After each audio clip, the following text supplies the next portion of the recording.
as we know in Europe, we're going through a difficult time, not for all foreigners, but some groups based on religion or Sure. race. What advice would you give to the people who arrive to Prague? Humility, I think, is probably one of the most important traits that we can have when we're trying to integrate it. Listening is really important. Being humble about the local customs and local practices. What is the biggest lesson that reSITE has given to you? Business needs to positively impact people around us. The founding principles of Manifesto are very similar, and the actions that we take, they need to have better impacts on our lives. I wanted to build and I wanted to develop. So I thought that I would become a real estate developer. And my first taste of development was, what can I build with like less than $1 million of my own savings and some money I borrowed? Which is the Florence. Which is the Manifesto Florence. Yeah. It was supposed to be a sort of a summer pop-up. We didn't have a marketing plan, didn't have a business plan, didn't really know what we were doing other than designing it. 10,000 people showed up in the first 2 days. In my, I think, late teens, we never went on vacation if we couldn't go with our car and a camper behind the car. So we never flew anywhere. And if we couldn't get back in 7 days... It's getting me more emotional than him, I think.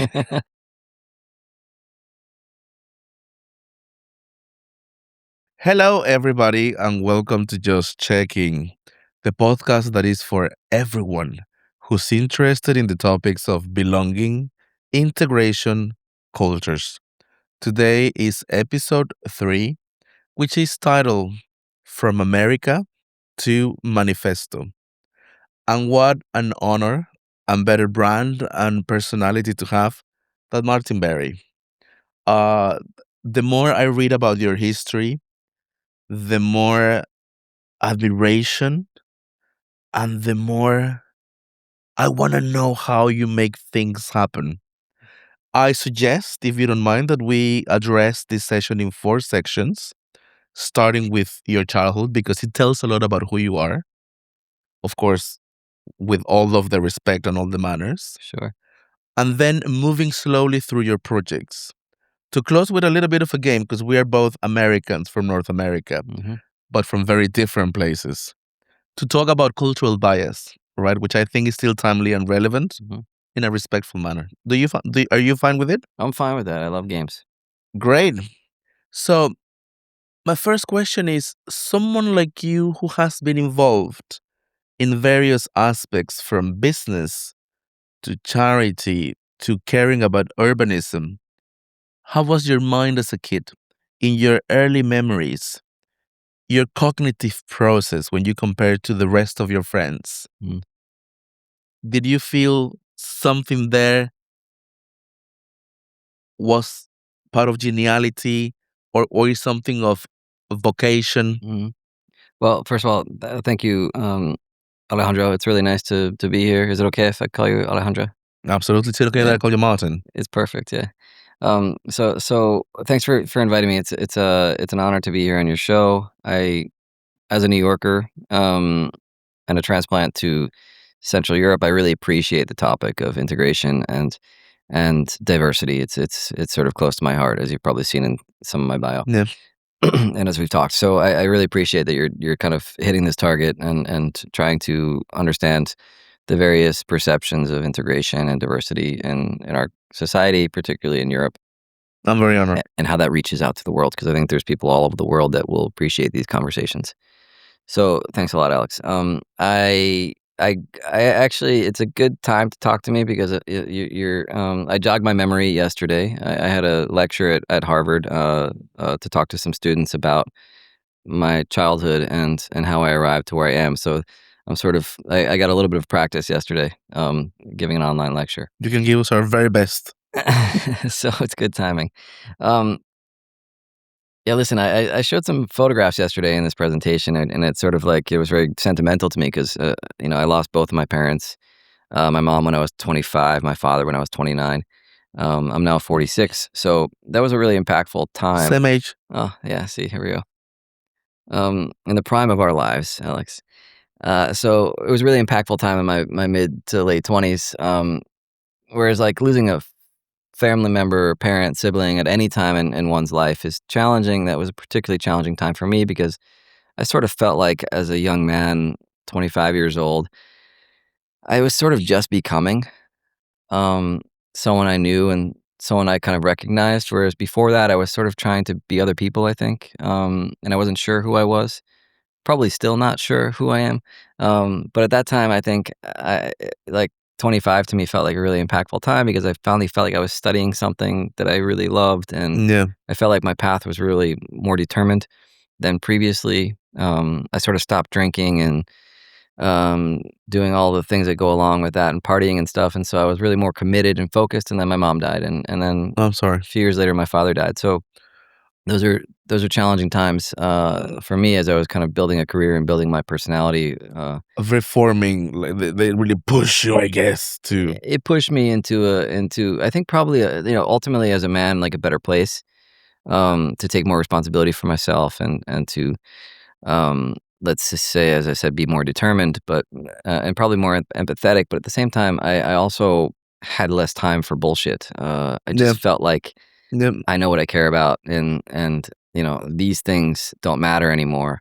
So I pushed away a lot of things, maybe even people in that time, to focus more on my own priorities and what kind of fulfilled me. So, I come from a bubble well, in which I was overprotected by.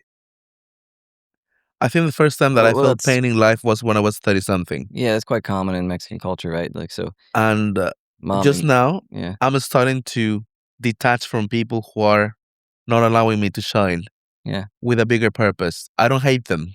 sure. Simply, we have different paths. So I understand what you're saying. Yeah, so I think that was a time in my life where I really recognized that, and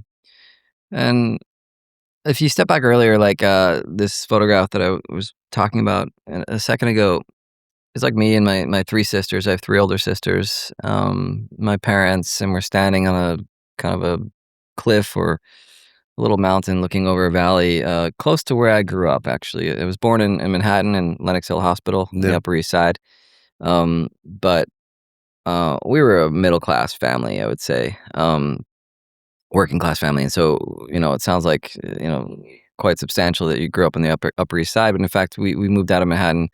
I grew up in Westchester County, which is north of New York City. Very well to do, kind of upper middle class to maybe some of the wealthiest yeah. people in the world live in this kind of enclave of northern Westchester. My parents, Irish American immigrants, Catholics, From where? from Ireland. I'm a fourth Irish. Ah, Conas Atatu. from the West Coast, Do you, do, probably. you, do you speak Celtic? I do a Gaelic? little bit. That's why Yeah. I said Conas I Conas Atatu. yeah, I know a few words, more I don't look like I look yeah. Mexican as full, I but have some Irish friends which have very dark skin, mostly no, but I don't look Irish. I look yeah. Latino. I have some Latino-looking Irish friends, and mostly because of the 1888 So you're Irish. Spanish Is Armada. is your background? Yeah, I'm 100%, at least as far as I can tell in my Yeah, DNA, we're yeah. 100% Irish. Our family name came from the north of France, sort of migrated to the northwest of A Ireland. part of the Celtic area. Yeah, Yeah, if you think the north of France is kind of far away from yeah, civilization, we went further away to the northwest of Ireland. yeah, My yeah. father's family is from Mullaghmore, where we still have Uh huh. a property Yeah. from my great grandfather, and this is as far away place as you can imagine in Europe. It's on a peninsula. I live at the Kilcrony Castle, Yeah, close to Bray, so I know very well it's Ireland. a very raw landscape, and What a actually, beautiful country, it's innit? a beautiful country, and actually deep inside me, I can tell that's where we're from because I really appreciate these visceral landscapes, Yeah. which are raw and sort of untouched and battered by nature. And so anyway, my grandparents came from this region of Ireland, all of them, in fact, and Orleans. yeah, and we settled in New York City, like a lot of people from Ireland at that time. I think my grandfather came in the late 1920s. From my father's side, he was a bartender. He worked at the racetrack, and he worked at an Irish bar in Flushing. But my question was, let's not forget, how was your cognitive process as a kid? Yeah, so just How you saw the world? giving a bit of background. So it's important in this integration topic because the Irish in New York, probably until the mid 19th century, were never really accepted. In fact, Yeah, I mean, true. the Irish did take over Tammany Hall at a certain point in the early 20th century, which is the governing body of New York at that time. But the Irish were really kind of indentured slaves when we first came Yeah, to New York. We couldn't get jobs unless we were working for someone else to build something, and so we and the Native Americans and the Italians, we sort of built New York, yeah. and eventually got some power out of that. but integration's a big topic for us, and we're Yep. really proud of that cultural heritage in New York as being Irish Americans, so I still carry that with me today. I still listen to Irish music with my kids, on the weekends or nights sometimes. I don't drink. Do you dance? I can, it depends how many You can show us. Joking. depends how many Jameson I've had, but, Yes. I don't really party much anymore, but, like, that's in our society, our culture as well. But as a kid, I'm the youngest of 4, 3 older sisters. I always say then I have, 4 moms, because my mother and my sisters always looked after me, so I was quite a lucky kid, a bit sheltered, probably like your childhood. Um, and it was a relatively stable working class family, that I grew up in, and outside of New York City in a kind of a leafy part of New York with lots of horses around and lots of forests and a lake. So my cognitive process, I think, I don't know, like, going back to being a toddler or a child, but I do remember a couple of key moments, which probably a lot of boys would remember, but building was a big part of me. Um, All right. I was always fascinated, again, probably not unique to myself, but really fascinated with machines, and I remember we had a little construction project on our property, and I was like, I was able to drive the machine, with the operator, and this was a really big deal, but every time my friends came over, when we were at their house playing video games, they asked me what I wanted to do, and I wanted to build, so we'd go outside, we'd build something. We'd build forts, we'd play in the woods, and I was always constructing little houses or forts or something that have natural materials in my neighborhood, and that was a big part of who I was, and it sort of shaped, I think, later on in my career as I started to develop who I wanted to be. So, um, cognitively, I think I'm a sort of combination between my father, who was more alpha and sort of protected, or protected himself, let's say more insular, Yeah. didn't share a lot of emotions, really just put his head down and went to work. Um, and didn't show probably so much, outward care in the family or love, his way of showing love was to write a short note with a kind of cartoon. Yeah. Generations of Christian-based cultures. Yeah, and he held a lot of anger inside and resentment Yes. from previous Yeah. pains that came out later in his life, but I recognized that, and my father drank too much, not so much when I was younger, at least that I recognized, but, particularly as my mom got sick, and then after she died, he was drinking way too much and not taking care of himself, Thank you for sharing. and as a teenager and later as in my 20s kind of observing that, I was like, that's not where I wanna be. I don't wanna have this disconnected relationship with my kids, Yes. um, not because he didn't care, just because he didn't know how, and I think that was clear to me Because they even. married very young, and it was all Yeah, of a sudden, and you were thrown to the world yeah, with no mentorship, which now, everybody's mentor and everybody's looked after. yeah, They and didn't know. I didn't know, yeah, but it was I was reflecting on these things, and as my mom was super caring, and I mean, like a Wonder Woman. Like, she worked full time, she took care of 4 kids, she cleaned the house, she cooked dinner every night, she packed lunches, and my dad didn't get a free ride. Of course, he was working very hard in Manhattan, like leaving at 4 a.m. and coming back at 8. But, my mom was really like the glue that held everything together, probably much like in your family. Yeah. And so that was really impactful to me too, watching my mom kind of struggle to do all of this, and have a good job and take care of a family, like from a working class family. Both my parents didn't finish university. They both went to 2 years at Fordham in New York and then left. Um, my father was in the Navy during the Vietnam War and had this kind of resentment for hippies and like hippie culture, which is Yeah. actually most of the people we grew up around.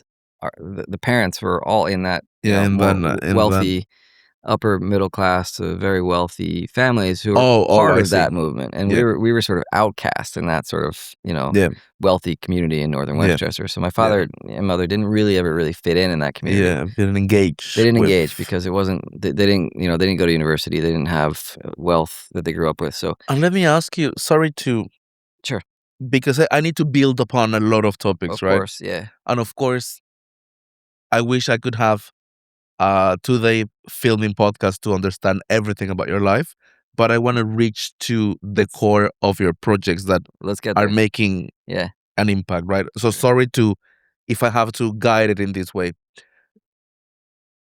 What made you happy when you were a child? What were those things that made you dream? Yeah. Um, like physical activities, we're building. I really would love to build stuff on my own or with friends, as I And said. those things made you dream. Yeah, they did. Because I wanted to build bigger things. Yeah. I was always fond of, like, being at the water, so Wow. we spent our summers in Montauk, on the like, the very end of Long Yeah, Island. yeah, yeah.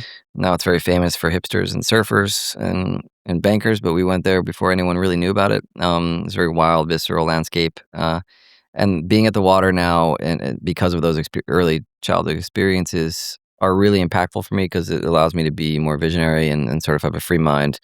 Um, this idea of prospect and refuge, like being able to kind of be protected, but see far across a sea or an ocean. That made me dream big.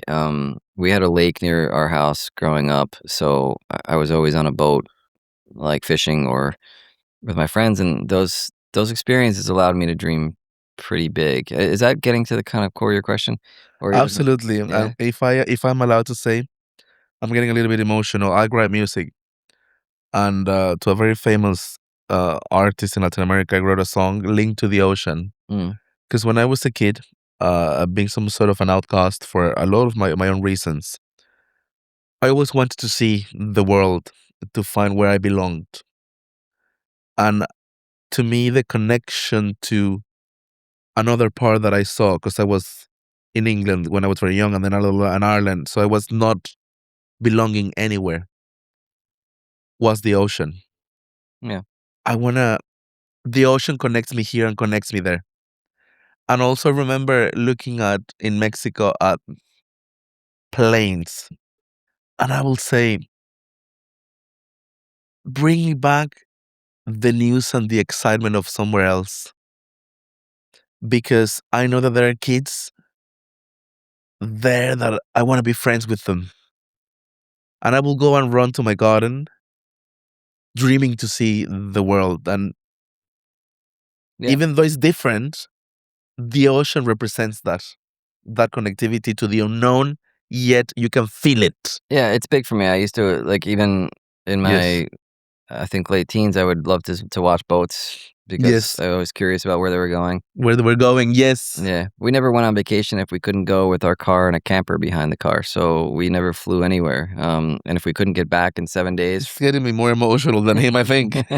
if we couldn't get back home in 7 days for my dad to go back to work and my mom to go back to work, we didn't go, so most of our summer vacations were kind of 7 days on the road, to Florida or somewhere on the East Coast, basically. So we never went beyond that until I was, I think, 16. I went with my friend to Florida and I was able to fly back on a plane. And that was my first time on a plane. And then the next time was probably, I don't know, 20 when my cousin flew me out to Colorado to go skiing. And I just yearned for more, probably Yeah. because it was a little bit different in the 90s. Like, it wasn't like all your friends were going to Maldives for summer holidays or whatever. It was it felt, I don't know, a little bit more innocent. Yes. We couldn't get on a iPhone and check out what it looked like in Asia, and so it was very exotic everywhere, and so I wanted to be everywhere, especially as I got a little bit more educated and older. My We were naturally more respectful to where we went, Yeah, yeah, and with some sort of expectation, admiration, and the acknowledgement that it was gonna be different, yeah, and and that was fine. there's a sense of discovery that Yes, I wanted, and I remember I took a course. Actually, I have a degree in history. Um, we're gonna go there, yes. And one of my favorite courses in my It's history fine. degree was It's an allergy. discovery, Yeah. because we just read about voyages around the world and Yes. what was discovered on those voyages and why those voyages took place. And so that was always super exciting to me. And that was even before, that was like when I was 20 or 21, towards the end of my bachelor's degree. I didn't really even travel at that point. So I hadn't left the US at that point. I think I left once at 22 to go to Ireland with my father. So, this sense of being at the seaside or the ocean, either on the Hudson River in New York on one of the piers or out in the Hamptons or Montauk looking at the sea, the ocean, this was a big deal for me because I really wanted to see what was out there, and it really triggered the next phase of my Yes, it does. career. People have that magic and that blessing to feel admiration for the small things and develop a story. I think they strive to bigger things. It's just my maybe I'm an idiot. Maybe I'm saying something stupid. If you're a doctor and I'm saying something stupid, this is just a discussion, right? But I believe it. I Yeah, believe it that dreams shape people. The first time that I was out of Mexico is when I was 12. I represented Mexico at the Olympics. And I remember that King Sofia and King Carlos, I was living in a village in Mexico where no running water, looking like this, but like this. yeah, And then suddenly seeing the world after seeing the ocean and saying bye to planes shaped my life. But anyway, it's not this is not I'm not being in the interview, but it's I follow you. yeah, Now you studied then I'm gonna move on to an older stage because I read that you started studying history. yeah, That was one of your first majors before landscaping yeah, yeah, architecture. And rather than discussing the more obvious, what is something you rescue from that period that has helped you still? What knowledge is still you use as a yeah, historian, and what disappointed you that you left it? yeah, Or not disappointed you, but made you say, this sure. is not the path. Yeah, got it. I mean, it's important to understand that, like, because of this background in building, I think a lot of kids felt that way, and they play with blocks. They play, maybe outside a bit, but then they moved on, right? Yeah. And I was always an athlete as well. I played, three sports in high school until I broke my leg, which is also a very traumatic experience for the next podcast. But I worked, since I was 13 years old. If in my family, like, if you wanted something, you had to buy it, and so if you wanted a car, you should save up for it. If you wanted to go out with your friends, like, you better find the money for it. And so we Yeah. didn't have an allowance to take out the garbage. It was just part of the job. Like, you just Yeah. you just had to take out the garbage. And so I worked since I was like 13, starting, of course, like doing lots of stuff that kids do, mowing lawns, picking up leaves, things like that, babysitting. And I got a job at a deli when I was 14. By the time I was, I think, 15 or 16, I was managing the deli on the weekends. I can Um, imagine. I'm sure you were already the CEO, it's still the only job I ever got fired from, actually. Uh, which and helps. It it made you does help. land very It's a quickly. very humbling experience. Yeah. And but I worked, and the most enjoyable work that I did was in outside. And so I worked in construction. I worked in landscape construction, and I made a lot of money as a teenager and a 20 something. So I would make kind of $20,000, $30,000 Okay. a summer throughout That, college. that's some coins. Yeah, so I would kind of pay for my school that way. I paid for my graduate school like this. But that was after historian. It was during. Oh, during. Yeah, so I All would right. have Sorry. 3 or 4 months off every summer, and I would just, the minute when my friends were Well, with those coins, I will also say hello. yeah, when my friends were going to the beach house or Yeah. whatever, partying for the summer, or doing a cross country trip, I would go to work, and Yeah. I always had these jobs over the summer, which was more or less the same company. And I would do great things. I worked, in Roger Waters' house. I worked in Christy Brinkley's house. Michael Crichton's house. I worked on Ralph Lauren's garden. I worked on some really interesting projects in that period of my life between like 16 and 22 or even 24. Started my own company during that period. So I was doing landscape How old construction. were you? My first company I started when I was 16, but then Damn. I also worked for other companies because they had bigger clients. But I always had like a moonlighting thing, like nights and weekends jobs that would just, once I finished my job, I'd go do someone else's job for myself. And so, I've always been in I was always in that field. So You've when I always was been great and successful, period. no, no, no, I just had to, I'm the kind of person when like, if there's a flood, I build a You raft. work. And so, Yeah. I don't look for someone else to build it for me. So I built a lot of rafts because there was a lot of floods in my short career. Um, and so but I really liked that, and I loved building a client base, and Yeah. charging. I do projects for $50,000, $60,000, and then they got bigger and bigger. So I started a construction company, then I had a design company as I went to graduate school, and I had my first client that started construction the day after graduation of graduate school. So when it was $1 million landscape construction project Wow. as a designer and kind of project manager. So I was just kind of driven in that field, and I loved it. But the thing about landscape architecture is I kind of came out the field from construction. I got my bachelor's degree Yeah. in history with a minor in business. Uh, All right. I see. then I knew I wanted to go into architecture, actually, designing buildings. Um, but I wasn't exactly sure which part of architecture I liked, so I took a year off. Yeah, because landscape is very Yeah. different. Took a year off, went skiing in California. I got into a bunch of schools for graduate school. I decided to go to a school in Syracuse because they gave me the most money. Um, and I just got good recommendations to go there. And my worldview completely changed. Whereas I thought I would kind of develop my skills as a landscape architect or landscape designer for kind of rich residential clients, like I had done, in high school and college Firstly, yeah. and previously. And the minute I got there, my world opened to, like, this is a big profession, and it's more about bringing the environment or nature into cities. At least that's how I felt it was, and that's the part that I was interested in. So I kind of migrated towards those advisors and professors and disciplines where I could kind of give something back to the world, and this sense of discovery Yes. led me to kind of discover more aspects of the profession which I could help people with, and so I focused on an urban design landscape architecture, which would be building parks and public spaces in cities. If I remember, you were visiting Prague during that period to some studies, right? Can you remind me Yeah. in the timeline when Prague appeared in the picture? No, so I always wanted to actually, because I had never really traveled, I always wanted to work in Europe. And All so right. when I finished my master's in 2006, Of landscaping. landscape All right, architecture, it was after. Prague came after. it came after. Yeah, Oh, sorry. I applied to only design studios in London and Sure. Scotland. And I came over for the first time ever. I came to Europe to Which year was that? 2006.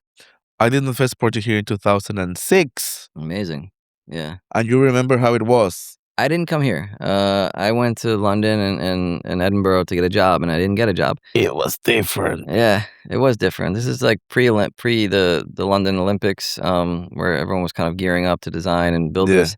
So I wanted to be part of that, but I didn't want to work for a big firm. So I ended up taking a job in New York. I got a job at a studio in New Yeah. York called W Architecture. I went back to New York after a short trip in Europe. I did the grand tour in 2 months. Went back to New York, lived with my dad for a bit before he died, and then I got this job in New York where I stayed for actually 9 years. But in the middle of that, I was invited. I worked in Mexico In for what part of Mexico? 2 years, Villahermosa.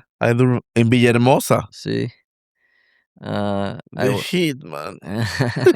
it's the Texas of It's Mexico. Villahermosa is like the Wyoming of Mexico. Yeah, it's a really Texas, funny yeah, place. Texas. Like There's a lot of oil money there. yes, there's a lot of oil money. Yeah. So it's a funny place. You get out of the plane, and by the way, it's really hot and sort of Humid sticky. and Very humid there. yeah. It's like the swamp of Mexico. I come from that region. I'm from that part. Yeah, it was an interesting experience. I think I had 4 projects in Villahermosa and 2 in Mexico City. We worked with Enrique Norton in Uh-huh. Mexico City. He was a very famous Mexican Yeah, architect, yeah. probably the most famous at that time. And Enrique and my boss in New York, Barbara, wanted me to open a studio, a design studio in Mexico City. So we started working on that over, I don't know, a year or so. And I was just about to open the studio in 2009. And you might remember 2008 was a financial crisis. Yeah. Oh, So we kind of worked through that. My firm in New York got decimated. Like, we went from 22 people to 4, and I was one of the 4 left. As a young architect, landscape architect, just sort of like, kept my head above the yeah. tree line. Or let's say Managing. I kept my head below the tree line so it didn't get chopped off. Yeah.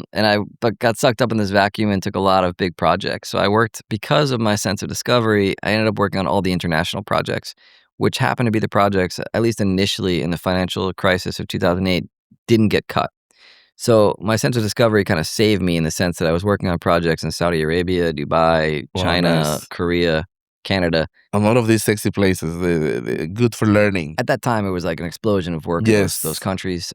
Mexico, I had 5 projects in Mexico. So while everyone working on domestic projects was sort of let go in the office, I sort of stayed because I was bringing in money from those other projects. And, I didn't really know what I was doing, but I was happy to do it. Let me make a pause there because it's part of the.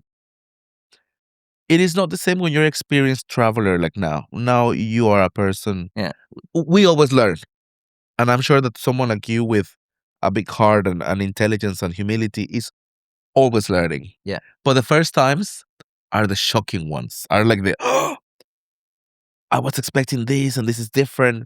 Is when you learn a lot of the basics, right? Of be mindful of this, be wary of this, what you say, how you move. How were those trips? Let's say Mexico, the Middle East, which is completely different, further Asia. What were those things that were similar to what you were expecting? And which lessons or any funny story that you were like, wow, international business is not only about the power of money, there is something else. yeah. And connecting with people can be tricky to make it really happen. Yeah, and I don't know why, because it wasn't as though from a family of diplomats or seasoned travelers, You're right? intelligent. Well, I think my mom taught me humility, to be honest, and so that humility allowed me to listen. And so I try not to come into a room and sort of dominate it. I try to listen, and I think that helped in a lot of cases. Whereas, Yeah. and I would always try. So my meetings, I conducted meetings with experienced engineers and architects in Mexico, where I was the lead on the project at like 28, 29 years old. Didn't have a clue as to what I was doing, but I could speak a little bit of Spanish. So I would try to conduct, ¿Hablas español? sí, un poquito. Ándale. I Muy would bien. conduct meetings in Spanish with engineers, and it got a little complicated. But the fact that I tried, and that I would really kind of always try to swing back to Spanish when the guys would go into People English. love that. Yeah, they appreciated that the gringo was trying his hardest to Yeah. kind of fit in. So I always tried to fit in. The When I went to Asia for the first time, it was like, there was tons of surprises in Asia, in terms of the way people lived and cultural practices, and you can look at that as sort of like, well, that's different, and sort of gawk, or you can listen and understand why these cultural practices exist. And I think there's a level of emotional intelligence that, of course, like, you need to understand these differences, but there's just a fact that you need to listen, before coming to conclusions. And so Great that's advice for everybody. I think that's probably one of the things I've done best. And my mom was critical in that, the building that sense of humility in me. She was Mm. a very humble person. Now, do you remember that first time after such a long period of time? And from what I see and what I have read, you achieved some important milestones that, of course, shaped you, blah, blah, blah. And then you come back to the place where you come from and you see your old friends, Yeah, perhaps who stayed. yeah. I just went to Mexico very recently and I had a very painful experience in the sense that we were having dinner. And even though we speak the same language and we speak the same things, it broke my heart that I couldn't connect in a lot of things. Mm, And some of them felt that I was being arrogant. sure. And sometimes I felt, Jesus, man, wake up. Yeah, And it's horrible. It's painful too because you love them. yeah, And you do it not to achieve that because you want to grow. yeah. How was for you the first experience you had of that sort?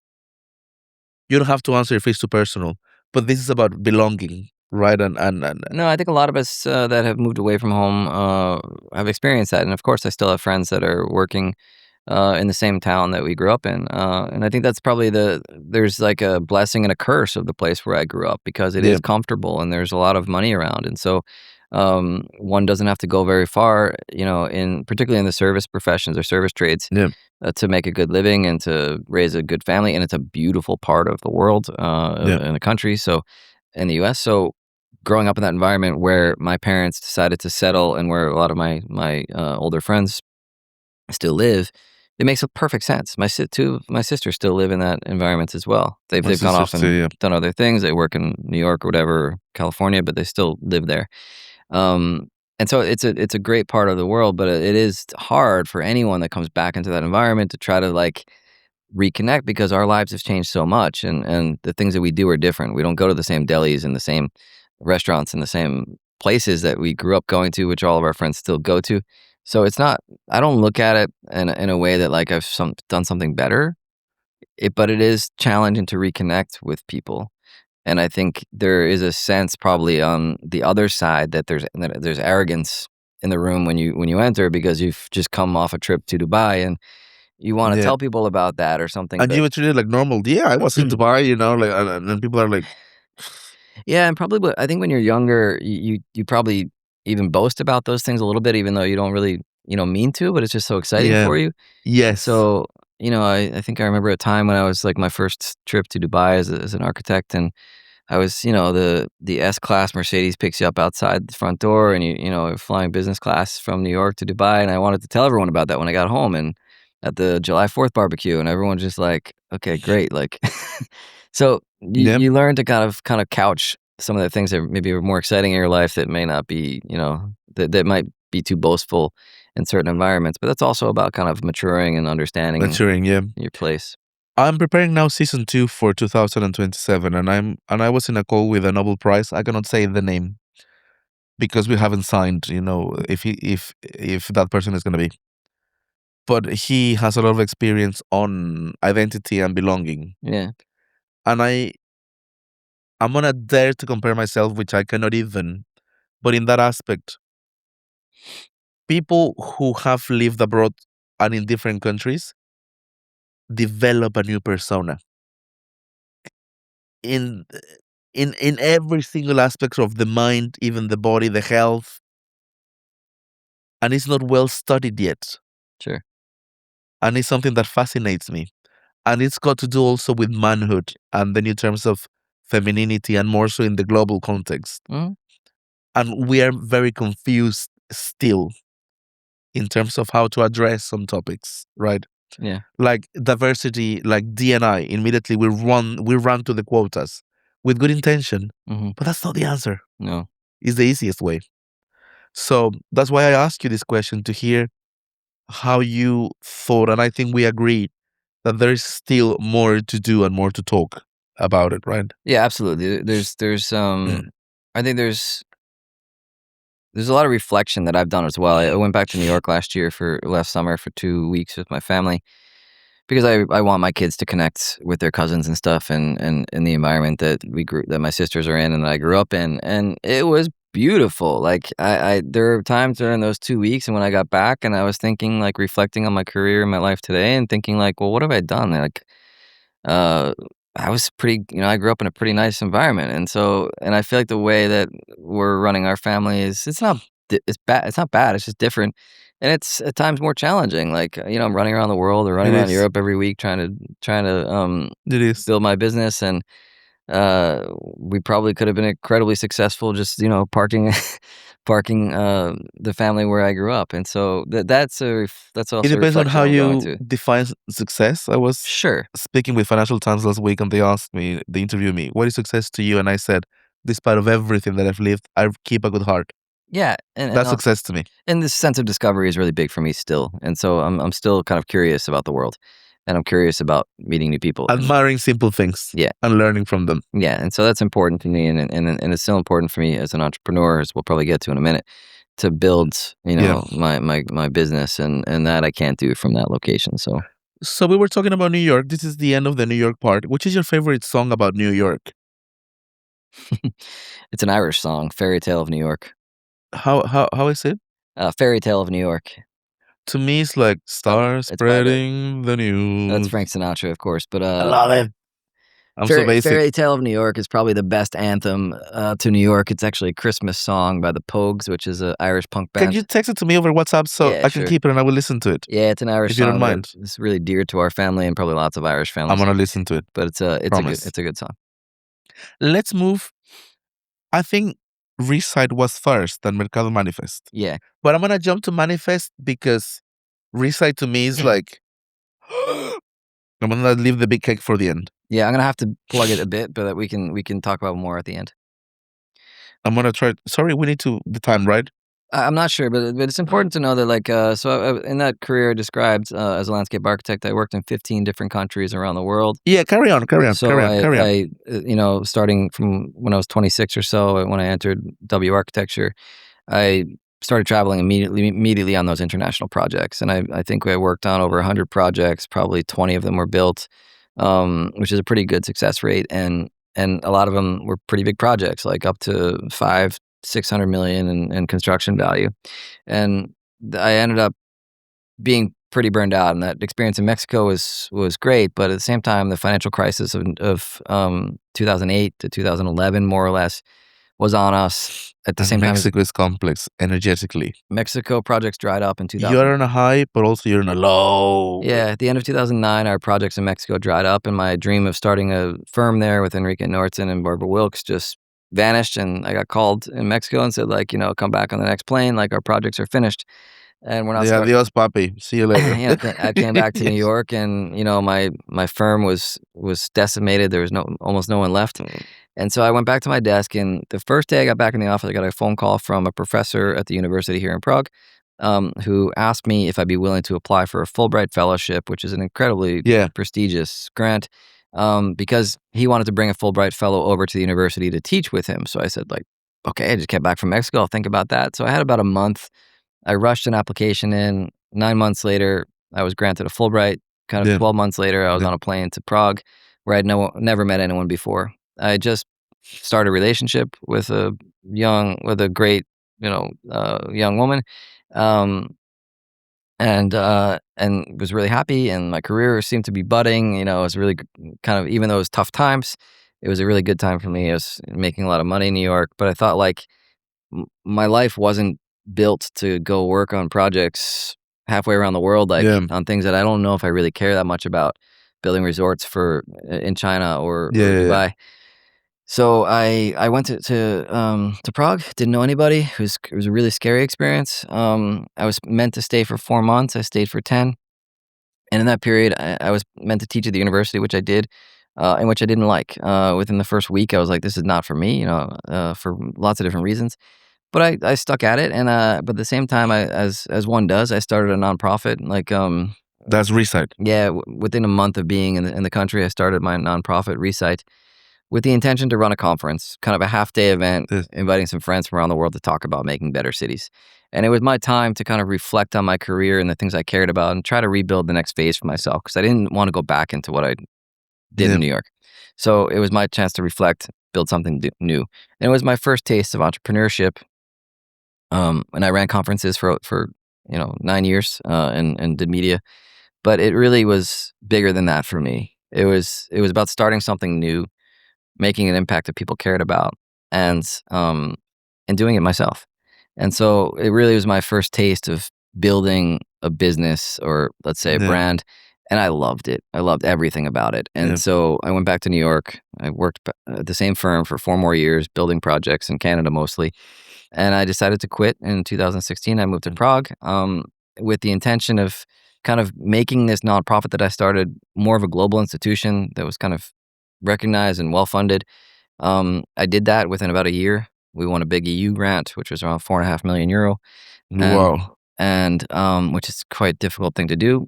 Built a team around 15 people Yes. at reSITE. We did these amazing events and conferences. Some Mexican architects were here. I've been reading about it. Um, I will tell you after off camera. and all of that was about putting my foot down in entrepreneurship, and it was a taste of building something, and I loved it. But I was not built or born to organize conferences and start Only.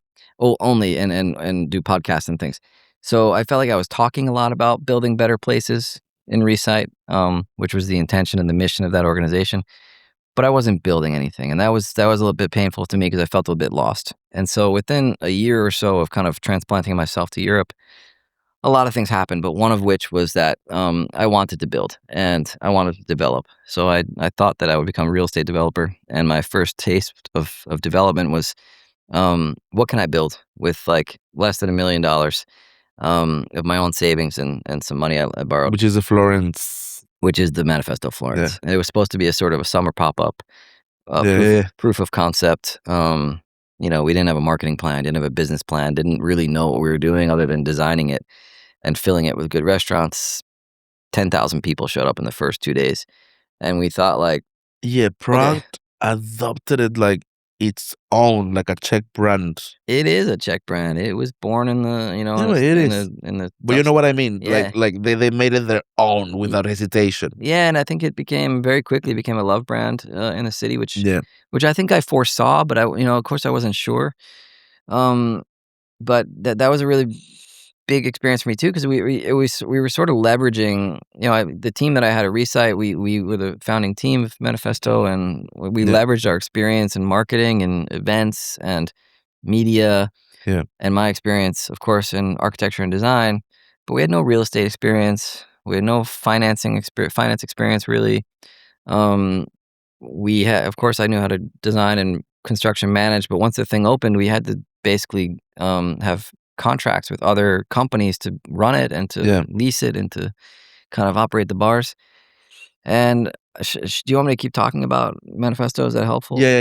Yeah, Now I have a few questions. yeah, In some cultures, the markets have been an ancient encounter point for commerce, right? mm, For trading. mm, And because I come from Mexico and from the South, which is even more indigenous, I'm used to this. yeah. Of course, this is a Saxon view of it, but to me, didn't represent some. It was new, but it was something that I had Yeah, somehow seen. But that's exactly why it was built that way because we skipped this part of the story. But in my travels for my work in W architecture, and also some spare travel that I barely had time for, but I did manage to go to Asia a few times for pleasure. That I was the question. You had a global Yeah, input. it was sort of a side passion of mine, like to go to Yes, a market, and so I've been to 100 plus markets around I the world, knew it. from Singapore to Seattle, and everything in between, and so I wanted to build something I could afford, to build something impactful that could kind of encapsulate all of the ideas we had about making a better city, culture, entertainment, good food, design, and something that gave back to the city as a common public Yeah, space. And so, as a landscape architect who designed public spaces, it was kind of natural to design a public space with food around it because that works yeah, usually. And I looked around, and Central Europe didn't really have many of these markets, which were so successful, that were very common for me in New York or in Mexico. Or in Singapore. So I designed that with a little bit higher level, maybe a little bit cleaner, better places to sit, and that was really the intention. Let's just take the yeah. It's market functional, experience. clean. Let's take the market experience and elevate it a bit, add some layers of technology to it and a brand, and see if that works. And it did because people recognized it, and Yeah, those that didn't have it here growing up, they sort of might have recognized it from a trip, yeah, and I think that's why people really captured or really understood the experience yeah. and started to love it. And that was like the impetus when I brought someone there about a week into it being open, and he was an investor, and he looked at me, he's like, "Why don't we build 100 of these things?" And I said, "Yeah, you're right. We should build 100." You're telling me the two next questions, but I wanna go back to them. In 3 words, what Manifesto Market means to you? 3 words. Those are supposed to be coherent words, like a sentence. No, no, no. No. They can be independent and what they mean to you. Yeah. I think community, Uh-huh.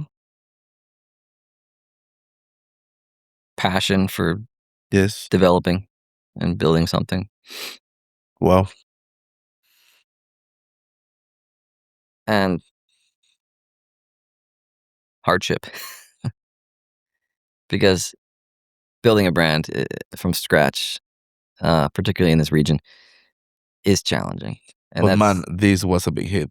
And you did it faster Yeah, than many, more so being a foreigner. sure.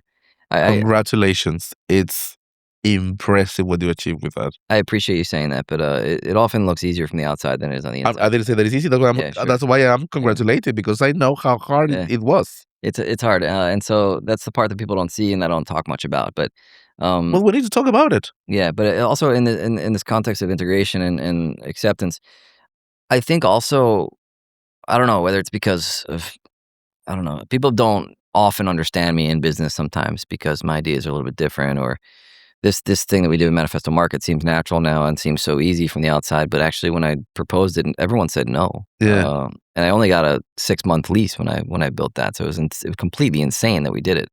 Um, because the guys at Penta said you can do it, but you basically have to be out within a year, and we only had the summer basically. So Yeah. everyone thought it was Yeah, that's why insane. you built it in modular Yeah, and I think because components. Yeah. I'm a foreigner in this environment, which is a little bit more protected. It's better. It's much better now, but I think still most of the relationships in business here, they go back decades for Yeah. people that went to school together or whatever. Yeah. And so I'm not in that, and I'm naturally more of an independent Yeah. person. I never really was part of like social cliques or Yeah. social groups. I sort of did You my rely own on thing. your talent. Yeah, but that's not great in business, to be honest. And Yeah, so it's team. I don't really help myself in terms of integrating very well. I think because I also have done, which some people don't understand, but I've done everything I can to protect my brand and my company. And sometimes Yeah. that rubs people the wrong way. So it's harder to integrate when you're not as. Do you plan to take Manifesto Market abroad, at least in Europe, in other? I think you have already. We have two locations in Germany. One is under the Kalle Halle brand, which is a new brand for us. One is the Manifesto Market brand in Berlin, and then we have this obviously the big one in Prague. And we've developed more in the last, let's say, 4 years as a full-scale hospitality brand. So we have 6 bar locations within our markets, 2 bar brands, one of which was awarded the best new bar in Germany. So we've Oh, I need to see this that. is Himitsu, a Japanese speakeasy. So we've really expanded our sort of Wow. our view on hospitality to be a multi-brand group. And I think the success is really measured by everyone individually, but we're not successful yet, in my view. We still have a long way to go to stabilize the company Of and course, there's continue so much more to do. to scale it. But we have done a lot in the last 7 years. It's impressive. Why reSITE? What makes you proud of reSITE? Yeah, this is my passion project of my Yes. life. I sort of wish I did it when I was like 60 and not 30, because it was partially self-funded by me and as has been Manifesto, and uh, and it's a labor of love. It Yeah. takes a lot of energy to kind of produce the content that we produced in reSITE, the conferences, the media, and I love it because we reached millions of people around the world with topics that are really dear to my heart, which is about making cities more livable and Yeah. more lovable, as we say in reSITE. Um, and this was started in 2012. reSITE still exists today. We're not really doing much with it right now because I'm really tied up with Manifesto, and for better or worse, reSITE was really driven a lot by me. So it wasn't something I could kind of delegate to a team and carry on yet. So we'll reignite reSITE. We will start it again with conferences and media. Wow. I don't know exactly when. Probably within the next 2 years, because there's so many people like you, me, that were impacted by the work that we did to kind of talk about how do we build better communities and better cities. Conversations like this are important. Yeah, conversations like this, challenging conversations, Yes. as Michael Kimmelman, the architecture critic of the New York Times, has said about reSITE. It's a place where tough conversations happen They must be that don't usually addressed. happen about cities. And so Yes. I was really proud of that comment by Michael because it really talks about what I Yes. wanted out of this organization was to. I was nervous before when you accepted. I was of course honored, but when I read about reSITE, I got nervous to meet you. It's my diplomatic mission in life, basically, Yes. and It's very delicate. it's very delicate, and at the same time, it's touched a lot of people. So Yes. What is the biggest lesson that reSITE has given to you? that business needs to positively impact people around us, and the actions that we take, Yes, sir. they need to have better impacts on our lives. So founding the founding principles of Manifesto are very similar. So Yeah. we want to have a positive impact on the people around us.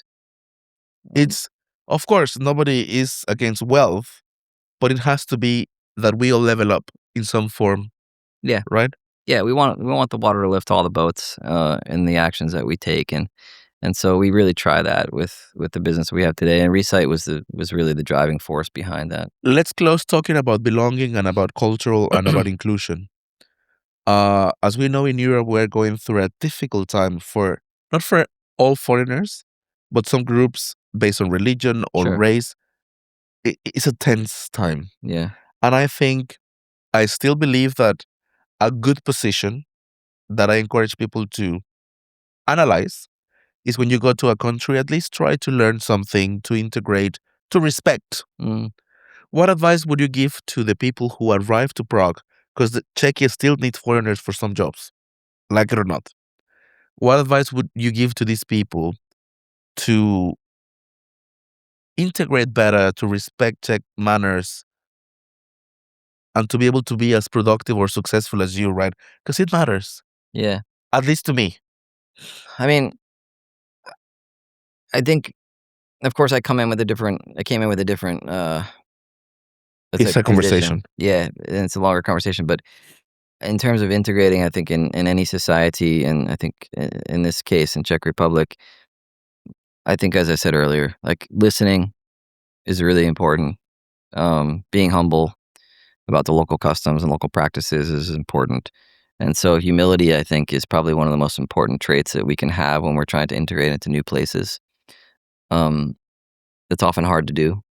Yes. Uh, in New York, it's really odd to me that we have these conversations about immigration and diversity and, deporting people now in Europe and in America, because like I'm from a place that is built the religion of New York is money, and the currency is Yeah. diversity, and the diversity powers the economy. And you Yeah. can look at any study Social and nationality has nothing to do with race. any study in the world, you'll Yeah. find the cities that have the most diversity have usually the highest The GDP. highest GDP. Yeah. It's just so simple, and so for me, it's a very weird conversation to have. I'd love to, it's kind of the next mission of my life, to kind of go out and start talking about this more, um, because it's so important in my background. But I think the ways in which communities have been integrated in other places in the world, like in New York, is like communities stay together. So there's a really large Puerto Rican community in New York. There's a big Mexican Mexican. community. Yeah.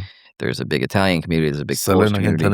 Quintanilla. And so community is really important when you arrive in a place, to kind of build your community, Yeah. stand up for yourselves, but also at the same time be humble and try to integrate. Yeah. But having, remaining true to your cultural values and not abandoning them is super important. Do you So still have big dreams for your professional and personal life? of course I do. Yeah. I I'm mean, so honored to meet you that my only wish is that you not only achieve them but surpass them, and you keep inspiring us. yeah, Like I, people like me, and the world needs people like you. I hope so. It's Thank such you. an honor Thank to you so meet much. you. And guests from all over the world. This is Martin Barry. Is someone who has inspired me so much. And these are the people we need to keep reading and encouraging. So follow the projects, promote them, share them, because without making that support as a community, we don't reach out. And nobody else is going to do it but us. Yeah, I appreciate you saying A that. big applause to you, and Thank thank you you. for being here in Just Checking. You cannot imagine how honored I am. Thank you very much. Muchas gracias. Muchas Thank you, gracias. Martin. Thank you for having me. And maybe we will have a section 2 in the future with more time, because this was too intense. But let's see. Let's take it a step at a time. Yeah. Thank you, audience, and see you very soon Thank you so for much. more of Just Checking. Okay. Gracias. Gracias.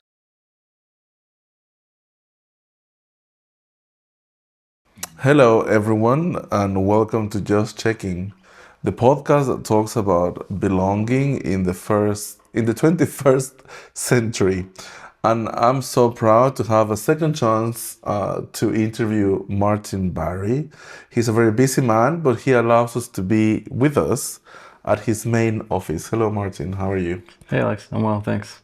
So the reason why we're here again is because we couldn't speak long enough and vast enough about the projects that you have. So we thought that maybe having a second time would be great.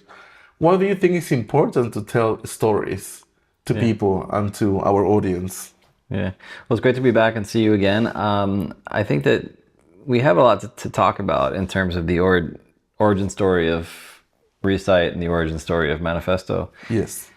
And it's good to kind of retrace those steps from where I was to where we are today with the business, and how the nonprofit work of reSITE impacted that. So I think telling the story of place and of business and the narrative of, you know, how one gets from one point to another. It's obviously, it's a critical learning for a lot of people that maybe have followed us or that might be learning about us for the first time, to see how a business is built or to see how one migrates to a new city and starts something new. It's also important for us as creators to reflect on what we've done. And I think that's really important to me. And probably I got caught up a little bit in the last discussion about how I became a creator of these things and That why. was really important, so the Yeah. audience get to know you, right? Yeah, I think so. And I think it's important for a lot of people to kind of think back about how we arrived at where we are. Oftentimes we think that ideas kind of fall out of the sky, or that, you know, intuition has brought us to some idea or some business concept, but that intuition is often formed by layers of stories and layers of experiences throughout our lives. And you're one who's been kind of transplanted and migrated from Mexico to several cities around the world, and that's sort of, those layers are building on who you are, and the patina, the glow, you know, Yes. the experiences that you bring are helping you create new experiences. And it's the same for us. I mean, so those origin stories of my childhood and how we got to where we are, those are important. And I talked a little bit about how my career path is like, you know, sort of a winding road that ends up in the direction I always intended it to wind up. Just not maybe as linear as other folks might have experienced in their lives. It's never linear, I think. Yeah. One sets the dream, but then reality puts you in different lines Yes. that are not necessarily a straight line. Yeah, and I was talking to some students last week about that, and I think that, I don't know, in my reflection, that seems like a pretty uniquely American story.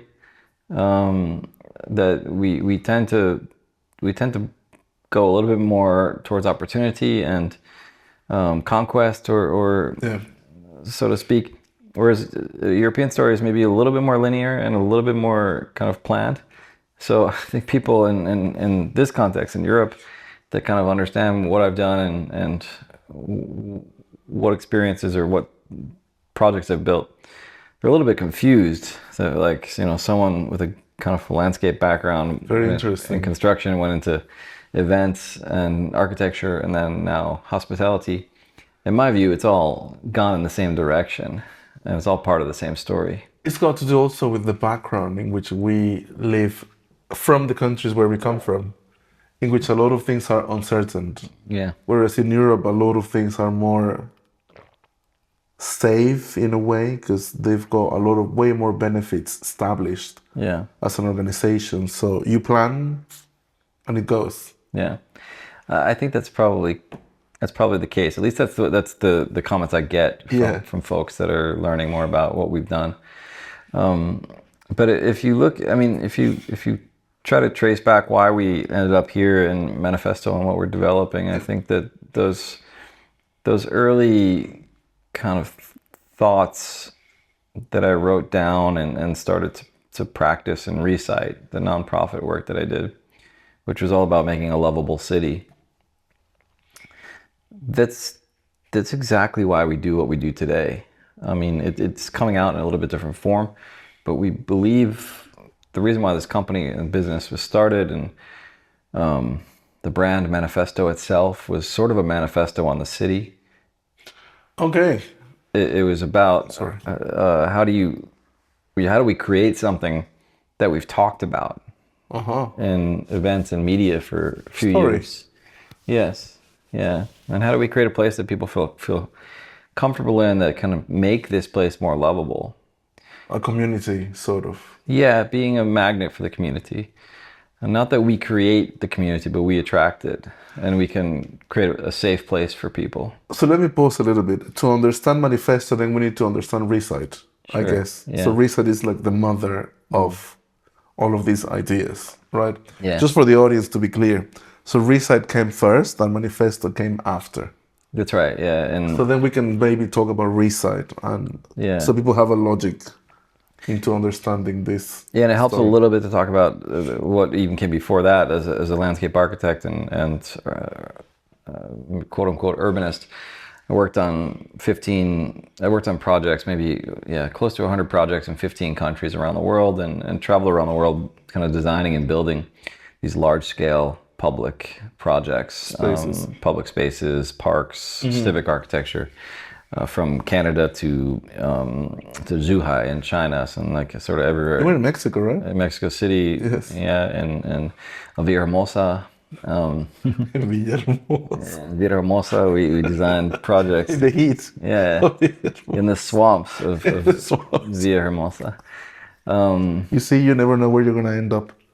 Yeah, and I really love my experience in Mexico. It's really defining for me. I look back on it like it was a day ago. You know, it was really a defining and lovely experience to be there, and super inspiring. And what came out of that is that it was the sort of middle of the financial crisis in New York, and then the global financial crisis, where many architecture projects kind of dried up overnight. The entire industry was kind of decimated. So I think 50% of architects lost their jobs in New York.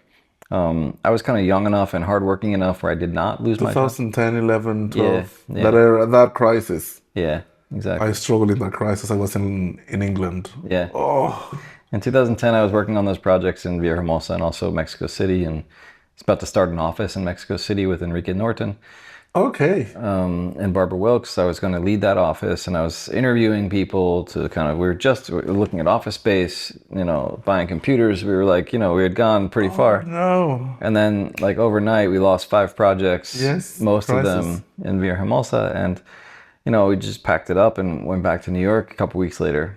So perhaps we wouldn't have met Probably if it not. weren't Yeah. because of that. Or maybe we would have met there. In Mexico, yeah, who knows? Yeah. So I probably would have. In Villahermosa. I think I would have stayed because I really love that city. I still love that city. And so that's really important to understand, because at that time, I was out of school. Like, I was out of school probably 3 or 4 years. I had kind of catapulted to the top of my firm in New York because of absence of leadership. A lot of people were let go because of the financial crisis. I was sort of like, naive enough to take projects in the 4 corners of the world, and Yes. Young enough where I didn't have many ties. So I was, It's to be young and naive. yeah, I was flying everywhere, working 18 hours a day. Like, Yes. nobody worked harder than me in, Yes. in that office, and so I was really excited to kind of get all these experiences. If you think back to what I told you a couple weeks ago, I hadn't traveled at all before that, so I was happy to jump on a plane and go meet a client in Mexico or Saudi Arabia or Canada. So It's like talking to a mirror. yeah, Go to the Philippines. Why not? sure, yeah. Let's go tomorrow. I'm going to be there. You need to rest. Resting? What's Yeah, that? I was so to get it done like a boss. Yeah, I was so excited. I remember the first time we had a project in Riyadh, and my boss at the firm, W Architecture, Barbara Wilkes, she wasn't invited because she's a woman, and so it was like, we can't go to Saudi Arabia to present the project, and I was like, I'll go. And a couple weeks later, the S class picked me up outside my apartment in New York and whisked me off to Saudi Arabia and business class in Emirates, my first business class experience, 28 years old. Yes. And that was such a defining experience. It was really cool. But I'd done that, I'd done that for a few years. The thing in Mexico City and Villahermosa dried up. Came back to New York, just coincidentally got a phone call in New York from a professor here in the Czech Republic that was an American teaching at the university. And he said, I need somebody to apply for this prestigious Fulbright fellowship. Yes. Your name came up in like conversations with some other people in America. Like, are you willing to apply for this fellowship?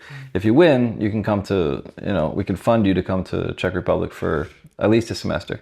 So I was like, sure. I spent the deadline was like a week away. So I put together this massive application in less than a week, submitted it, didn't think about it for 9 months, got a letter in the mail from the Fulbright Commission 9 months later that I'm going to Czech Republic in 3 months. And so, I was like super excited, called all my sisters and my family, packed up my desk 3 months later, and I went to Prague to teach at the university. And that's how it kind of started. And when I was at the university, I really didn't like teaching.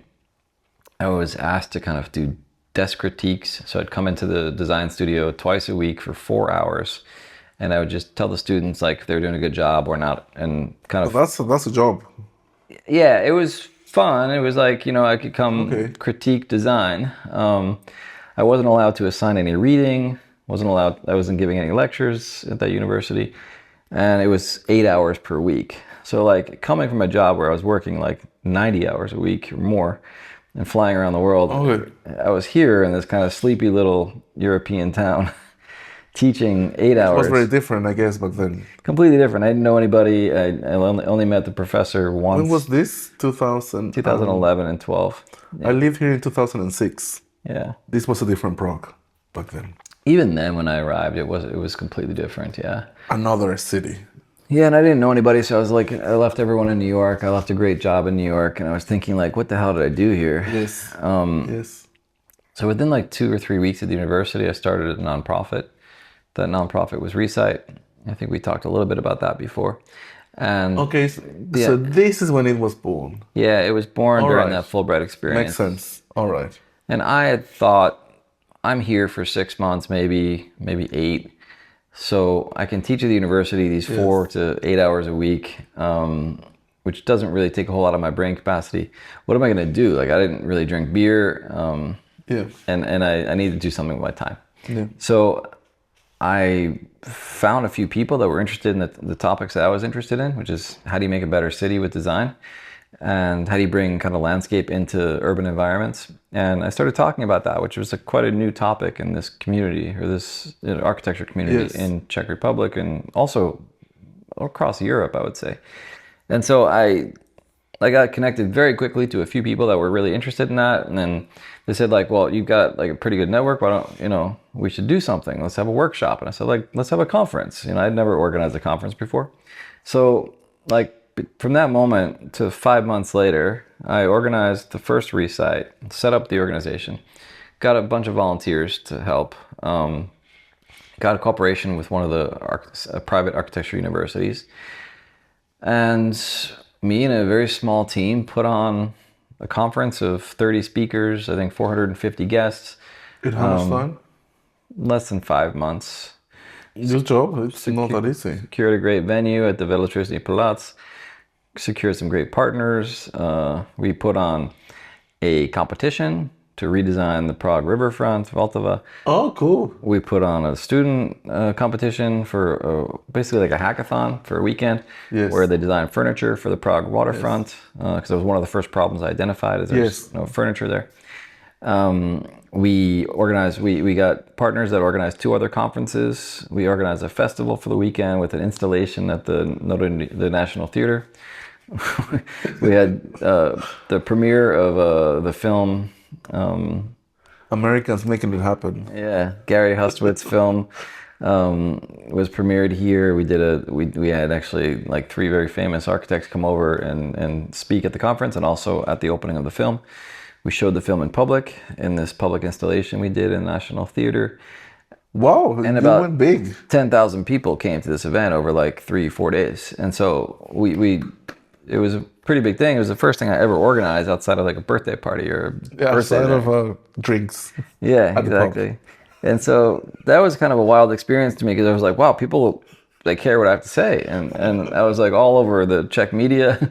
I was on TV. I was in all the newspapers. It was a big thing because no one had really talked about that idea in 2012. And so it was May 2012. I was going home, and like June 1st, I think I was going to Korea on a trip, and then going home to New York. And this was the last thing I did in Czech Republic. And I thought it would be the last thing I ever did in Czech Republic. And guess what? We're still here. Yeah, here we are. You're with Alejandro, Mexican. Close, and I'm close from Villahermosa. That's my culture. Yeah, actually. Right. So, and here we are. Yeah, and here we are in Middle Europa still. So that was it, and I kind of left, and the team was like that I had put together. We all volunteered for that. I put some money into it. I attracted some sponsors. It was like 3 times more expensive than I expected, but I somehow figured it out. It's always like this. Yeah. At the beginning, when It's always like this with projects. Yeah, The especially more you escalate on the quality of things.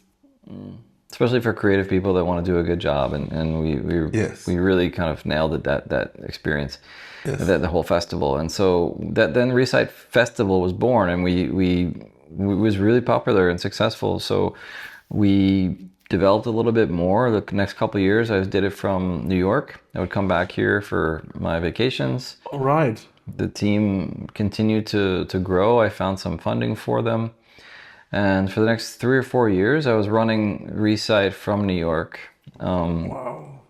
Then we applied for a couple of grants. We won a big grant from the European Union.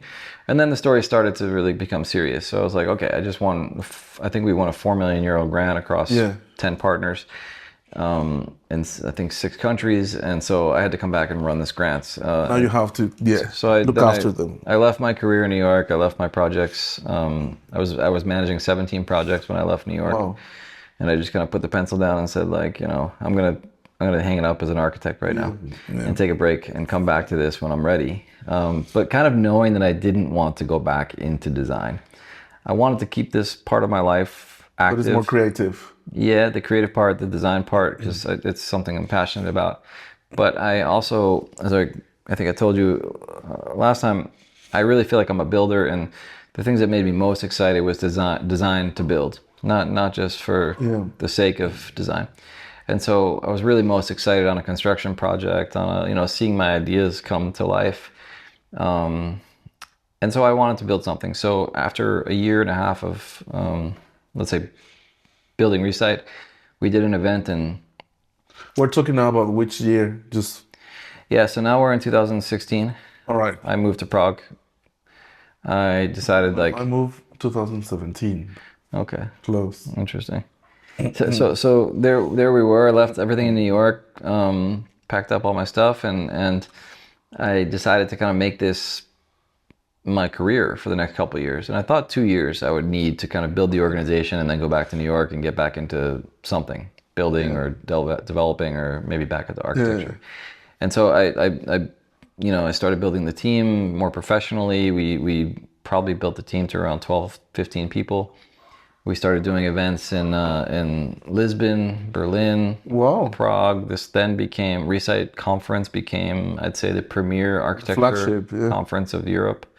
It was, we were attracting 2,000-3,000 people to this event every year. Super like high quality speakers and content. Created a lot of really good media in that period. And the focus was education or creativity or multiple. Yeah, I think I'd say we were probably one of the first conferences, events in the world to kind of intertwine the things that I thought made a city, which was culture, creativity, design, planning, so cool. Economics and finance, and politics. Yes, a holistic view of living. Putting folks through a conference. Yeah, like Michael Kimmelman from the New York Times was with us many times at reSITE and said that reSITE is a place where people talk about the topics that usually don't get discussed in cities. And, it was like where you can throw a punch at the other party and they would throw one back, and then you would have a kind of really robust discussion on the future of the city based on everyone's input, the activists, the politicians, the financiers. And that was a pretty new concept in 2012, and it was still new when we kind of really kind of, put the foot on the gas in 2016 and 17. And this became a really kind of premier event. And that was a really time in my life. Because we were talking about something important, and I felt like we had a really important mission and voice in that mission. But also, it's my first taste of entrepreneurship. Mm-hmm.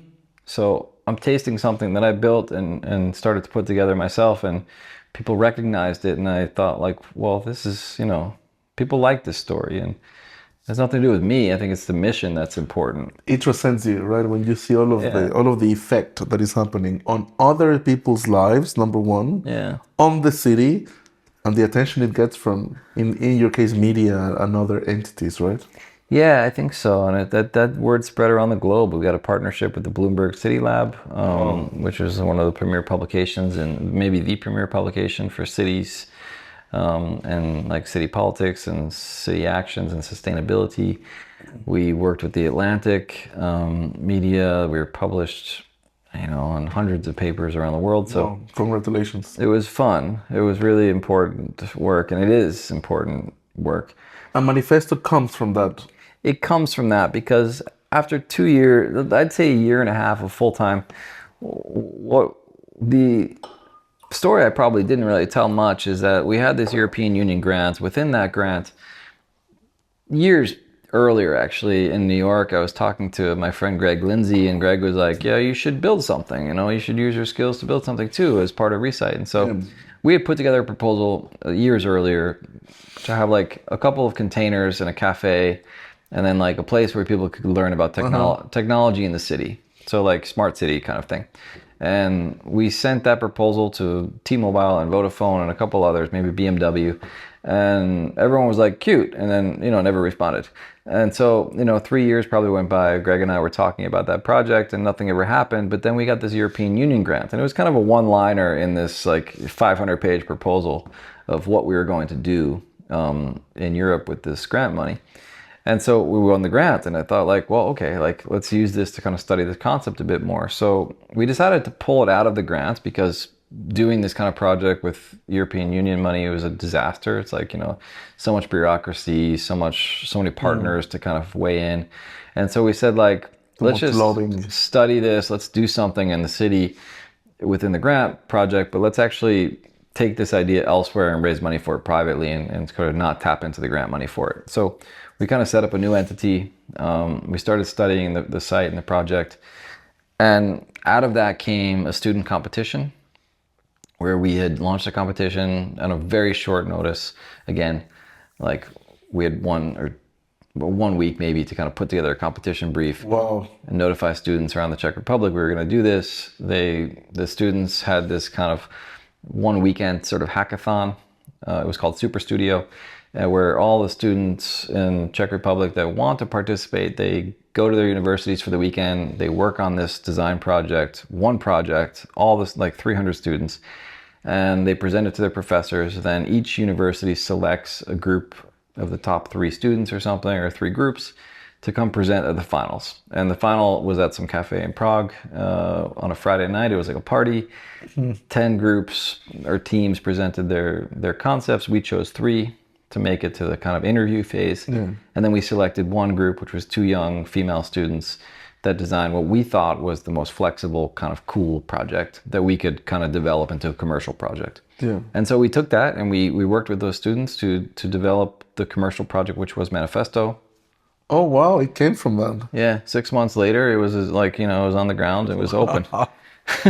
Amazing. It was amazing. We worked with 1 architect in-house, like my colleague Elvira, a Mexican architect actually, that I met through this project. Not an architect, sadly. We hired another Portuguese architect, Sarah Gomez, who's still working with me today during that time. And we launched this project without a business plan. We just thought like, this is gonna work. I want to be a developer. Yes. I only have a few €100,000. This is what I'm going to develop. Yes. I was lucky enough or fortunate enough to have a good partnership with one of the private equity partners here in Prague, private equity firm. Went right to the top of that firm. They gave me a site within 2 days, sort of a 3-page lease. Like, here you go. Like, good luck. And a prime site in the center of Prague, which is called Prague Florence. In Florence, yes. Yeah, it was a real shithole site. Like, I remember. I actually went. Yeah. Now it's adjacent to a Zaha Hadid building, and there's a beautiful office building across the street. But at that time, it was a place where you went to get mugged. I mean, like, yeah. And it was like the end of the city center northern part. Yeah, just underneath the. It felt, yes. It felt pretty seedy. It smells like urine over there. It was like tumbleweeds. It wasn't. Yes. Broken fences. We the first day on site, we picked up hundreds of needles and sleeping bags and stuff. Yes. And this is the first place that no one wanted to use that site. So they were like, yeah, Martin, like you have at it. You have like 2 years until we build something there. So do what you want. So we decided to build this Manifesto project. The crazy story about that is not just what I told you, but look, we didn't have a business plan. We didn't really know what we were doing. I had like a few students working with me. One of my really trusted colleagues, Radka, who was working on me with reSITE, and my wife Holly occasionally kind of commenting of, how this project might be marketed and seen. And so we launched this thing with a partner to helping us do the leasing, and we found a partner to help us build it and run the bars. And without a business plan, we just sort of opened this thing. And the crazy thing about the opening is that we built this 28 container village of food and culture. I do remember this.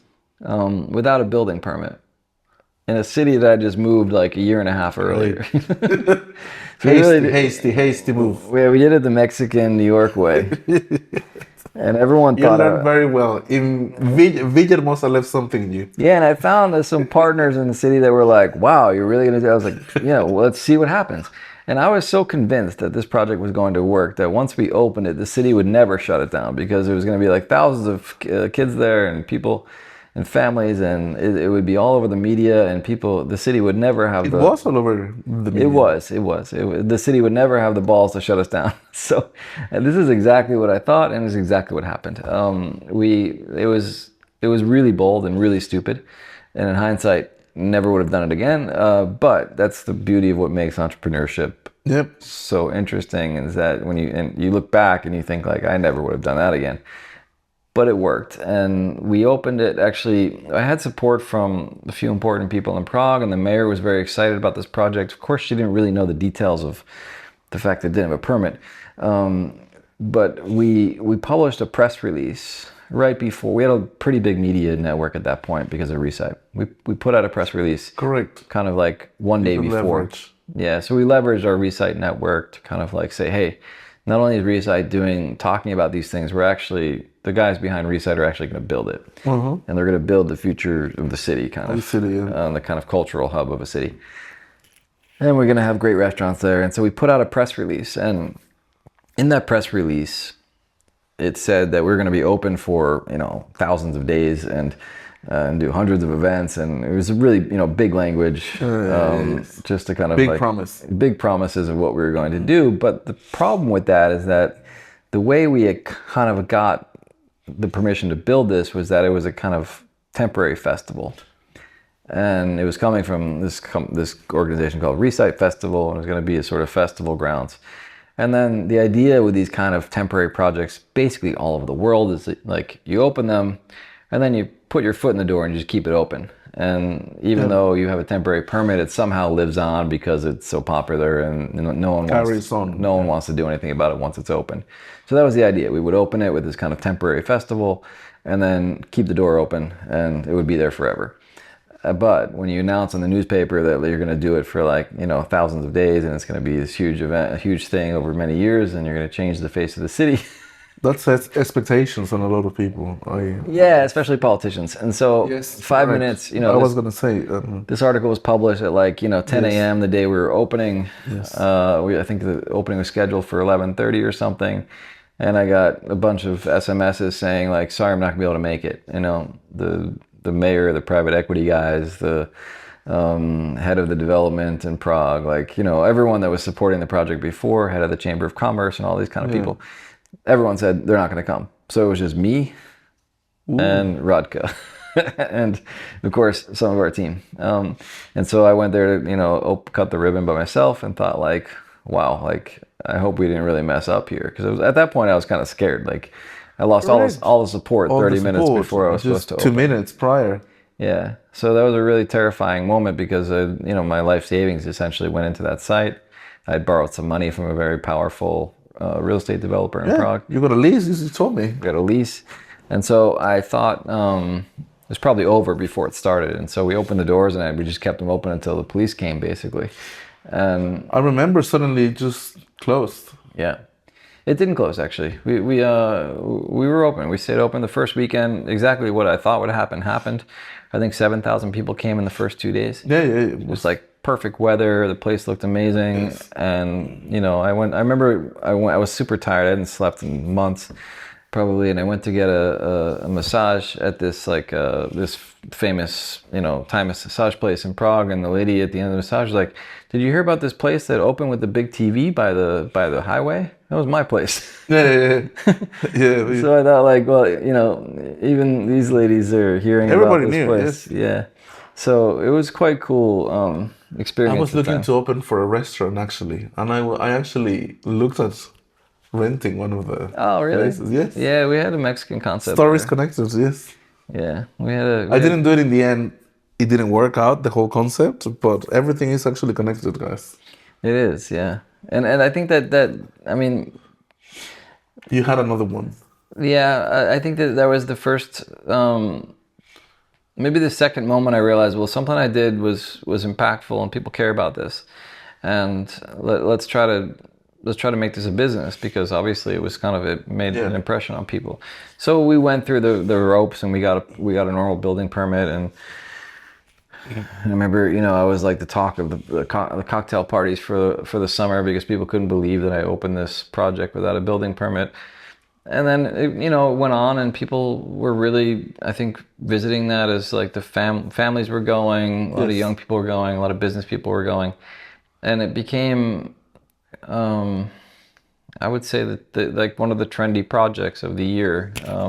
Of the many years, still. Yeah, still. Now in Angel, right? That you have. Yeah, we moved it. So then I think that I went there a few weeks later with a friend of mine from Canada, and we just said, like, why don't we build 200 of these things? And I thought, like, okay, let's try that. Let's build a team for this. And so we developed the idea of pretty early on, like, how do we replicate and scale this project to be sustainable, and the fact that maybe a thing that we could build in multiple cities around Europe and around the world. So the very first few weeks, I took that approach that this needed to be a scalable business. Yes, and it is. It is. We've then, I think we've now built 5 since then. We have Abroad. Yeah, we have 2 in Berlin in Germany. And we've built 3 in Czech Republic. We built that. We built a little pop-up for 2 years, basically, in Smíchov, which is a district in Prague 5. And then we kind of moved that one into the larger location we have today, which is Andio.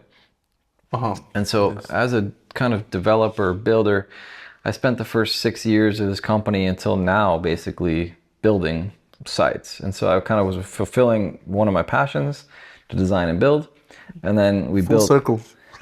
we built a company around that to operate these places. And so it's really been an exciting journey so far to kind of, test out my skills in developing these, let's say, pretty large format food locations. And then we've kind of rolled into experience as we've gone. As a landlord and property manager, we took over the bars, so we're now a bar manager.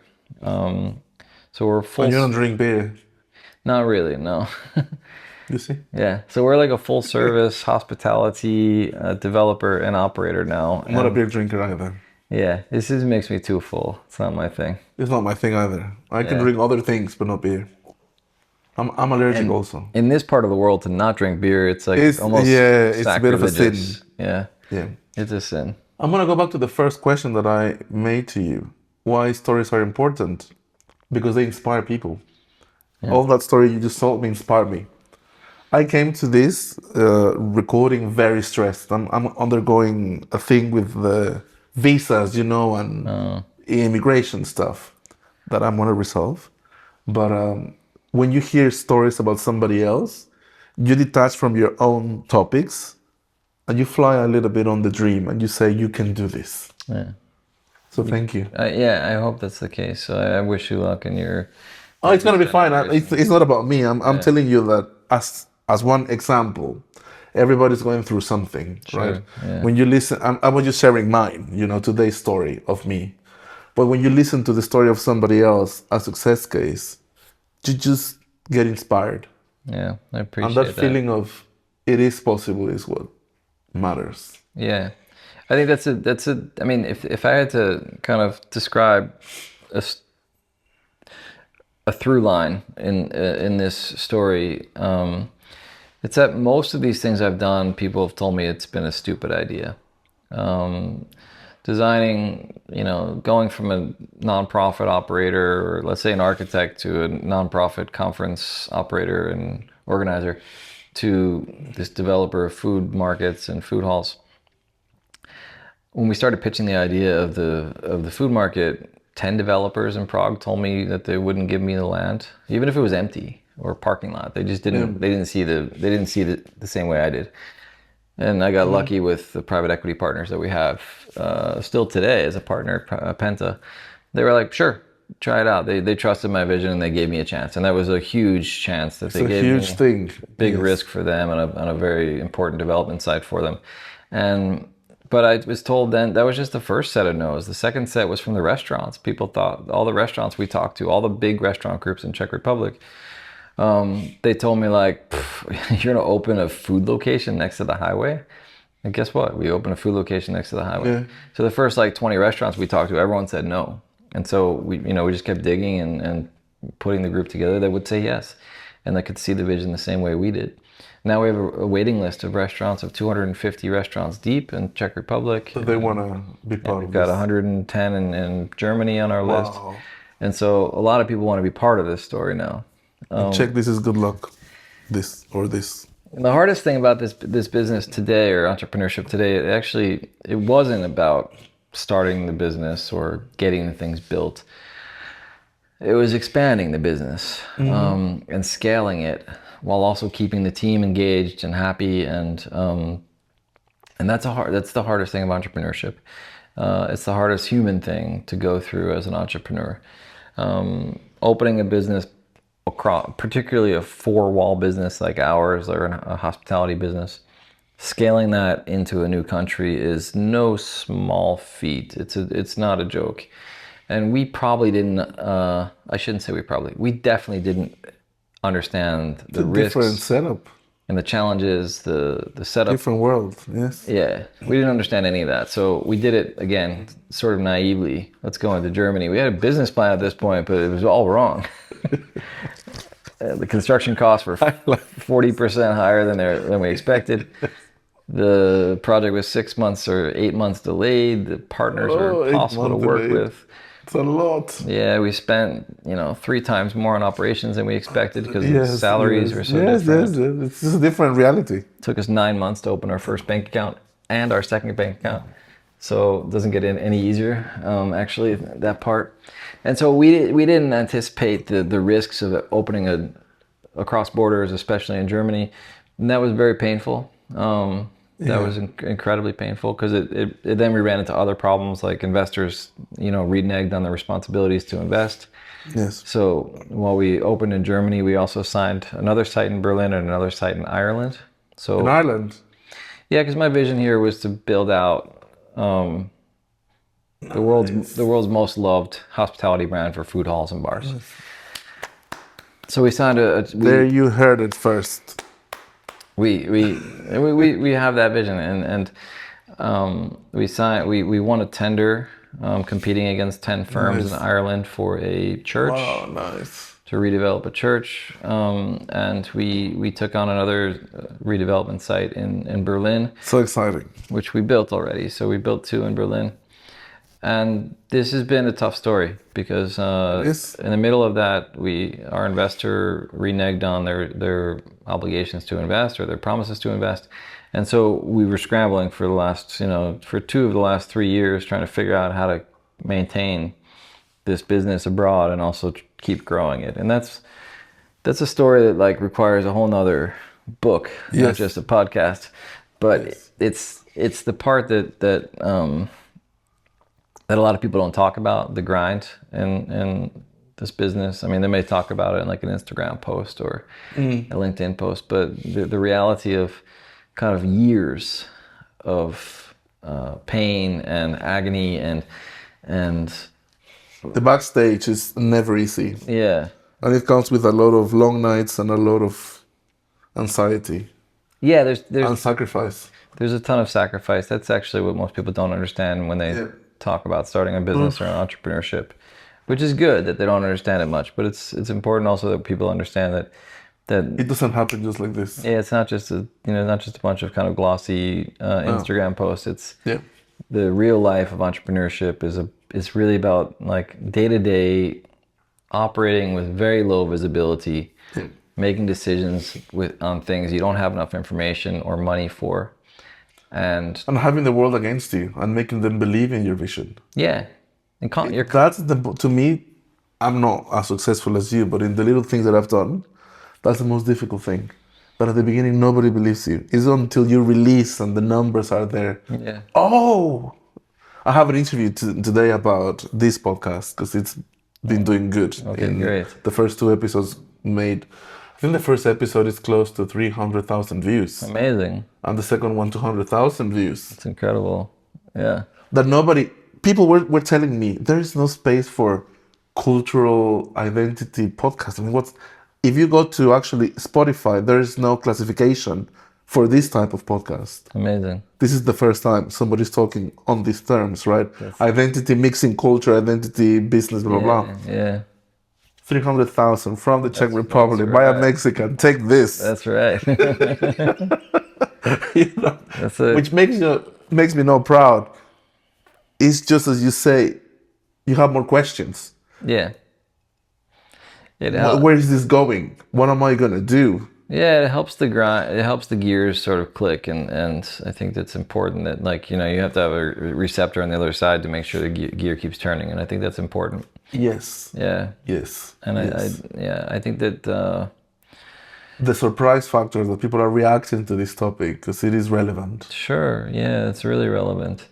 And I'm not immune to the fact that this business has been inspiring for people that worked in the business, that want to work in the business. Yes. That come to sign up as restaurants, as tenants, and that's a pretty big load to carry. Yes. That like we can talk about doing good things, but we've actually got to do them every day. Yeah. And it's a daily thing. Yeah. How do you think now, coming and linking everything together to the podcast main theme? I mean, you're a success story of a foreigner or an expat who comes to the Czech Republic and has achieved what you have just told us, well, which is great. Congratulations. What advice would you give to anyone in the Czech Republic who is not local, who is not Czech, in terms of adapting, understanding, finding a place, identity, right? It's not easy. That's another layer because you're working. But then you have all of these questions, right? Sure, yeah. Or uncertainties.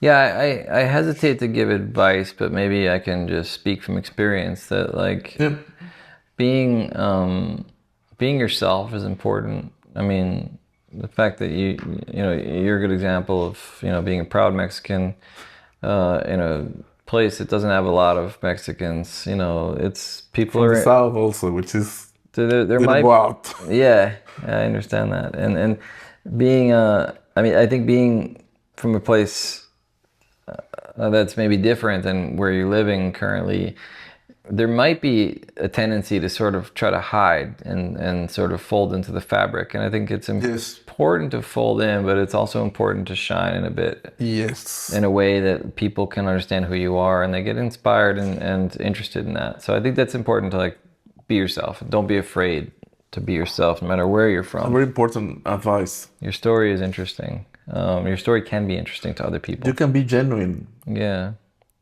And at the same time, as I talked about last time, is like listening is important. I think that like, don't try to be the smartest guy in the room and the smartest lady in the room. Just listen to what's happening around you and try to absorb that. That's something I try to do in every context I'm in. And when you're in a foreign country, it's particularly interesting. Or particularly important, I should say. What is the part of New York that has stayed with you? There are my Yankees hat.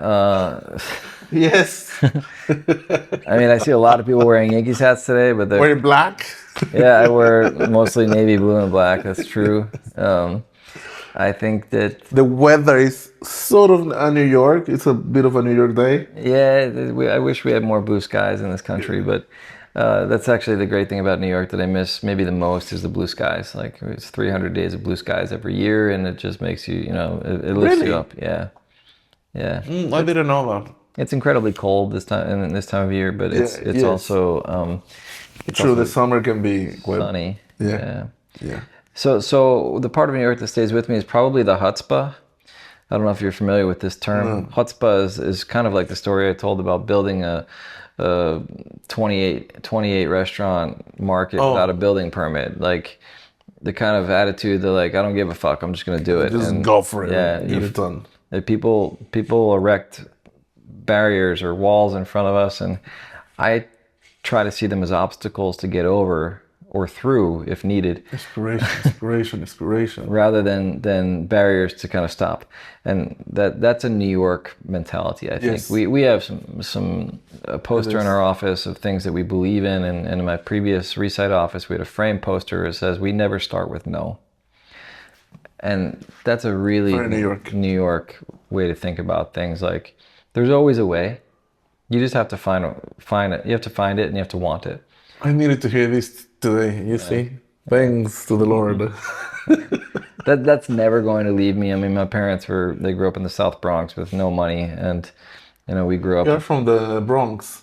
My family's from the west coast of Ireland, the South Yeah, you Bronx. said from. Yeah, the South Bronx, and also we moved up to Westchester when I was younger, but without any money. My parents were kind of working class, so we always found a way. Like my parents didn't have a college education, but they sent us all to private university, and so You there's mentioned. there's just a way that if you want to do it, you do it, and you will find a way to do it. And I have that mentality today. That's Needed to hear. yeah, and this in the business is also quite important because we run into so many barriers in terms of like, how are we going to fund this project, where are we going to find the restaurants, whatever, and we just haven't really let that stop us. If there's too many questions, you'd stop before you started. Yeah. And so we just we categorize the questions and the concerns, and we try to deal with each one in the order of priority and importance. Yep. And some of those things may stop you, but then you find an alternative. That's an advice that everybody should keep. Thank you very much, Martin, for your time. It's been a pleasure. It's my pleasure. And I'm sure the audience is going to learn a lot from not only this session, all of the sessions, but today's in particular. I keep away and I take away with me have a look, understand your landscape, and find the yes. Find a way to make it happen. That is inspiring. Yeah, never start with no. Never start with no, because in some cultures we start with a no. Yeah. Right? So thank you for this. Yeah, thank you. Have a lovely day. And thank you, everybody. And see you soon in Just Checking episode 4. Take care. Bye-bye. See you.